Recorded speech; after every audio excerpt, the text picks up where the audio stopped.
സംബന്ധിച്ചിടത്തോളം 24 മണിക്കൂറിൽപ്പെട്ട ഓരോ മണിക്കൂറും പാസ് ചെയ്തു പോകുമ്പോൾ അത് അവന്റെ ശരീരത്തെ വ്യത്യസ്ത സ്വഭാവത്തിൽ ആ ശരീരവുമായി പ്രതികരിക്കുന്നുണ്ട് എന്നുള്ള വസ്തുത ഇതറിഞ്ഞുകൊണ്ടായിരിക്കണം നമ്മുടെ എഞ്ചിനീയറിംഗും നമ്മുടെ മെഡിസിനും മുന്നോട്ട് പോവേണ്ടത്.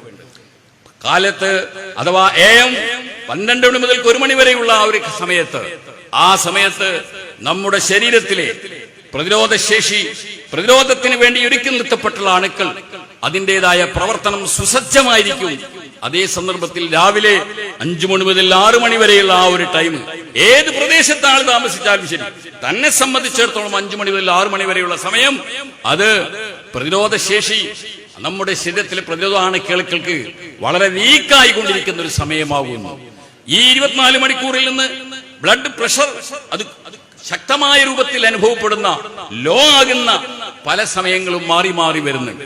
അത് ഏറ്റവും കൂടുതൽ ശക്തമാകുന്ന സന്ദർഭങ്ങളിലൊക്കെ തന്നെ നോക്കിയിട്ട് അതിനാസ്പദമായി അവന്റെ ശരീരത്തിന്റെ ഭാഗങ്ങൾ മണ്ണിലേക്ക് താഴ്ത്തി വെപ്പിച്ചുകൊണ്ട് ആ പ്രഷറിന്റെ അളവ് കുറക്കാൻ വേണ്ടിയാണ് 5 വഖത്ത് നിസ്കാരങ്ങൾ നിർബന്ധമായ രൂപത്തിൽ വെച്ചിട്ടുള്ളത്. ഒരു മനുഷ്യൻ പ്രഷർ കൂടിക്കൊണ്ടിരിക്കുന്ന സന്ദർഭത്തിൽ അവന്റേതായ വലത്തെ കാലിന്റെ പെരുവിരൽ ശക്തമായ രൂപത്തിൽ ഭൂമിയിൽ അമർത്തിപ്പിടിച്ചുകൊണ്ട് ഏതാനും സെക്കൻഡുകൾ നിൽക്കുന്ന സന്ദർഭത്തിൽ അഥവാ തവറുക്കിന്റെ അത്തഹിയാത്തിനിരിക്കുമ്പോൾ അതല്ലെങ്കിൽ ഇഫ്തിറാശിന്റെ ഇരുത്തത്തിൽ ഇരിക്കുന്ന സന്ദർഭത്തിൽ ആ തള്ളവിരൽ ശക്തമായിട്ടും മറ്റുള്ള വിരലിൽ അതിന് സഹായകമായ രൂപത്തിലും അമർത്തിപ്പിടിച്ചുകൊണ്ട് അയാൾ നിൽക്കുന്ന സന്ദർഭത്തിൽ തന്റെ ശരീരത്തിൽ ഈ പ്രകൃതി ഉണ്ടാക്കി തീർക്കുന്ന കമ്പനങ്ങൾ ഈ കമ്പനങ്ങളെ ബ്രേക്ക് ചെയ്യാൻ സഹായകമാകുന്നത് കൊണ്ടാണ് അതേ ടൈമിൽ ആ ഇരുത്തവും ആ പൊസിഷനും സൃഷ്ടിച്ചു വെച്ചിട്ടുള്ളത്. ഇത് മനസ്സിലാക്കാൻ അതിനനുസരിച്ചുകൊണ്ട് ജീവിക്കുവാൻ നമ്മുടെ മെഡിസിന്റെ ആളുകൾ മറ്റുള്ളവർക്ക് ബോധ്യപ്പെടുത്തി കൊടുക്കേണ്ടതാണ്. അവരുടെ കയ്യിലുള്ള ലിസ്റ്റാണ്. സാധാരണഗതിയിൽ എപ്പോഴാണ് പ്രസവം കാര്യമായി നടക്കാറുള്ളത് എന്ന് പരിശോധിച്ചാൽ, മരണം എപ്പോഴാണ് നടക്കാറുള്ളത് എന്ന് പരിശോധിച്ചാൽ രാത്രി 12 മണിയുടെയും രാവിലെ 6 മണിയുടെയും ഇടക്കായിട്ടാണ് ജനനവും മരണവും ഖലഖൽ മൗത വൽ ഹയാ ആ 2 കാര്യങ്ങളും കൂടുതൽ ആപേക്ഷികമായി കൂടുതൽ ഉണ്ടാവുക എന്നുള്ളത് ഒരു യാഥാർത്ഥ്യമാകുന്നു സഹോദരന്മാരെ. ഈ ടൈം ടേബിളിന്റെ ഭാഗമായിട്ട് ഒരാളെ സംബന്ധിച്ചിടത്തോളം അദ്ദേഹത്തിന് സൂര്യപ്രകാശം ഒരു ദിവസത്തിൽ ഇത്ര കിട്ടണമെന്നുള്ളത് നിർബന്ധമായ കണക്കുണ്ട്.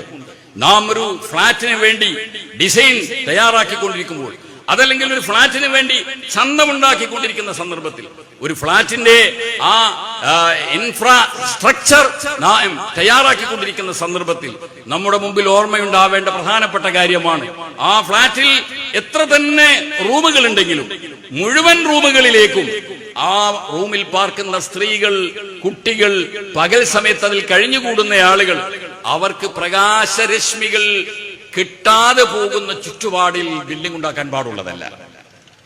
നമ്മുടെ മുമ്പിൽ വരുന്നേക്കാം ഫ്ളാറ്റിന്റെ ബിൽഡേഴ്സ് നമ്മുടെ കയ്യിൽ കൊണ്ടുവന്നേക്കാം, ഇതാ എനിക്ക് ഇത്ര സെന്റ് സ്ഥലമുണ്ട്, അതിനകത്ത് നിങ്ങൾ നിർമ്മിച്ചു തരണം.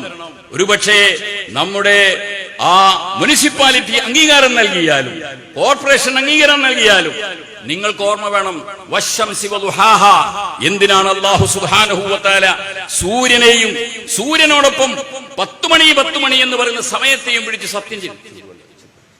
വശംസി വദുഹാഹ, എന്താണ് ആ ദുഹായെ പിടിച്ച് ചെയ്യാൻ കാരണം?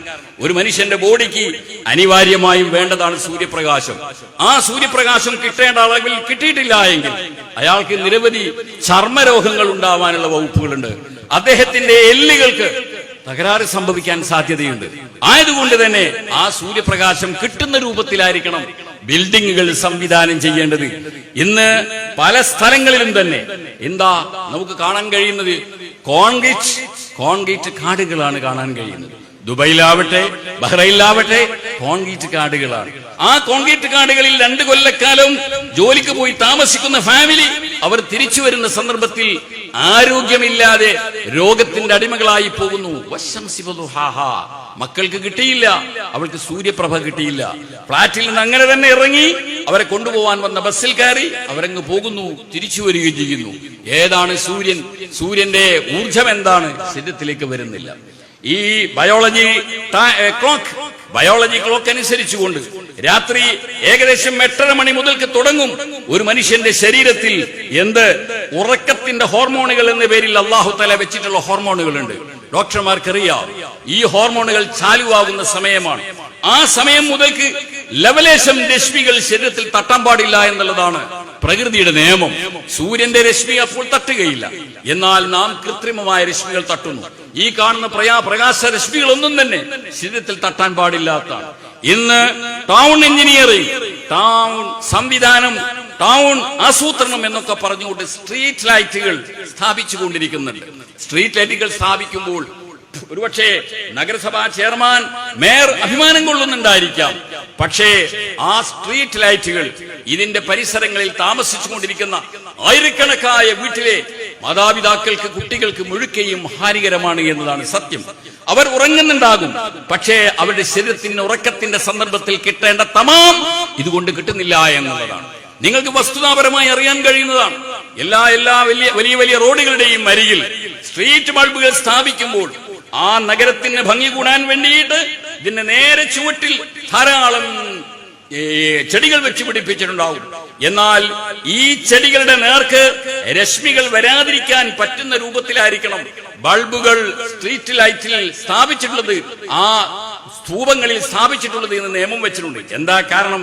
ഈ രശ്മികൾ നേരെ ചുവടക്ക് നിൽക്കുന്ന വളരെ ശക്തിയേറിയുള്ള വേരുകളുള്ള മരങ്ങൾ തന്നെയാണെങ്കിലും ശരി, അവയ്ക്ക് താങ്ങാൻ കഴിയില്ല. അവയുടെ വളർച്ചയെ അത് പ്രതികൂലമായി ബാധിക്കുമെന്നുള്ളത് കൊണ്ടാണ്. അപ്പോൾ ശരീരത്തിന് നിദ്ര കാമിലാവാൻ, നിദ്ര അതിന്റെ യഥാർത്ഥ രൂപത്തിലായി തീരാൻ രശ്മികൾ ഏൽക്കാത്ത രൂപത്തിൽ സംവിധാനിക്കപ്പെട്ടിട്ടുള്ള നഗരങ്ങൾ ആവശ്യമാണ്. അതുപോലെയുള്ള വീടുകൾ ആവശ്യമാണ്. മഹാനായ റസൂലുള്ളാഹി സ്വല്ലല്ലാഹു അലൈഹി വസല്ലം തങ്ങൾ ഉറങ്ങാൻ കിടക്കുന്ന സന്ദർഭത്തിൽ അശേഷം വെളിച്ചം ബാക്കി വെക്കാതെ മുഴുവൻ ഓഫാക്കിയിട്ട് കിടന്നുറങ്ങാൻ പറഞ്ഞിരുന്നു. ഒരുപക്ഷെ അന്നത്തെ കാലയളവിൽ ഇരുന്ന് ചിന്തിക്കുന്നവർ പറഞ്ഞിട്ടുണ്ടാകാം, എന്ത് അങ്ങനെ പറയാൻ ഇട വന്നിട്ടുള്ളത്? വല്ലപ്പോഴും എലികൾ ഈ വെച്ചുകൊണ്ടിരിക്കുന്ന വിളക്ക് അതും എടുത്ത് ഓടുന്ന സന്ദർഭത്തിൽ ആ ഓട്ടത്തിന്റെ പേരിൽ വീട് അഗ്നിക്കിരയാവാനുള്ള സാധ്യത മുന്നിൽ കണ്ടുകൊണ്ടാണ് അല്ലാഹുവിന്റെ റസൂല് വിളക്ക് ഓഫാക്കാൻ പറഞ്ഞിട്ടുള്ളത്. മാന്യ സുഹൃത്തുക്കളെ, ബൾബുകൾ ഇങ്ങനെ പ്രകാശിച്ചു കൊണ്ടിരിക്കുമ്പോൾ അവിടെ ഈ എലിയുടെ പ്രശ്നമൊന്നുമല്ല വരുന്നത്, മറിച്ച് നമ്മുടെ ബയോളജി ക്ലോക്ക് പറയുന്നു വലിയല്ല പ്രശ്നം, നമ്മുടെ നിദ്രക്ക് ആവശ്യമാകുന്ന വളർച്ച കിട്ടുന്നില്ല എന്നുള്ളതാണ്. ഇങ്ങനെ വരുമ്പോൾ 35-ാമത്തെ വയസ്സ് 40 വയസ്സാകുമ്പോഴേക്ക് മുടി നരയ്ക്കുകയാണ്. 35-40 വയസ്സാകുമ്പോഴേക്ക് അദ്ദേഹത്തിന്റെ മുഖം ചുളിയുകയാണ്. 35-40 വയസ്സാകുമ്പോഴേക്ക് ആമാശയത്തിന്റെ കെൽപ്പ് കുറഞ്ഞു പോവുകയാണ്. എന്നാ കാരണം? ആവശ്യമായ അളവിൽ സൂര്യപ്രകാശവും ആവശ്യമായ അളവിൽ ഇരുട്ടും ലഭ്യമായില്ല എന്നുള്ളതാണ്. ആയതുകൊണ്ട് തന്നെ നാം വീടുകൾ വരച്ചു കൊടുക്കുന്ന സന്ദർഭത്തിൽ, അത് തയ്യാറാക്കി കൊടുക്കുന്ന സന്ദർഭത്തിൽ എഞ്ചിനീയർമാരാണ് ചിന്തിക്കേണ്ടത്. ഞാനിത് എനിക്ക് കയ്യിൽ തരുന്ന ക്യാഷിന്റെ പേരിൽ വരച്ചു കൊടുക്കുകയല്ല. എന്റെ ധർമ്മം മഹാനായ ദുൽഖർനൈനി എന്നവരുടെ ധർമ്മമാണ്. ഒരു നാഗരികതയെ കെട്ടിപ്പടുക്കുകയായിരുന്നു മഹാനവറുകൾ, ഒരു സംസ്കൃതി സ്ഥാപിച്ചെടുക്കുകയായിരുന്നു. അതിന്റെ ഫോളോ അപ്പ് ചെയ്തുകൊണ്ടാണ് ഞാൻ ഉള്ളത്. ആയതുകൊണ്ട് തന്നെ ഇദ്ദേഹം എന്റെ മുമ്പിലേക്ക് കൊണ്ടുവന്നിട്ടുള്ള ഈ ഫ്ലാറ്റ് ഇതേ രൂപത്തിൽ നാം വരച്ച് പൂർത്തീകരിച്ചു കൊടുത്താൽ ഞാൻ ആ ഫ്ലാറ്റിൽ താമസിക്കുന്ന നൂറുകണക്കായ കുടുംബങ്ങളോട് ദ്രോഹപരമായ ഒരു സമീപനമായിരിക്കും സ്വീകരിച്ചിട്ടുള്ളത് എന്ന് മനസ്സിലാക്കി അവരോട് മനുഷ്യത്വപരമായി പറഞ്ഞു കൊടുത്തുകൊണ്ട് അതിന്റെ ലൈനിൽ കൊണ്ടുവരാൻ നിങ്ങൾക്ക് കഴിഞ്ഞാൽ യഥാർത്ഥത്തിൽ നിങ്ങൾ മഹാഭാഗ്യവാന്മാരാണ്. അതല്ലെങ്കിൽ അറിയാതെ അള്ളാഹുവിന്റെ ഭാഗത്ത് നിന്നുള്ള ശാപം ഏറ്റുവാങ്ങുന്ന എഞ്ചിനീയർമാരായി നാം കലാശിക്കുമെന്ന് നാം മനസ്സിലാക്കേണ്ടതുണ്ട്.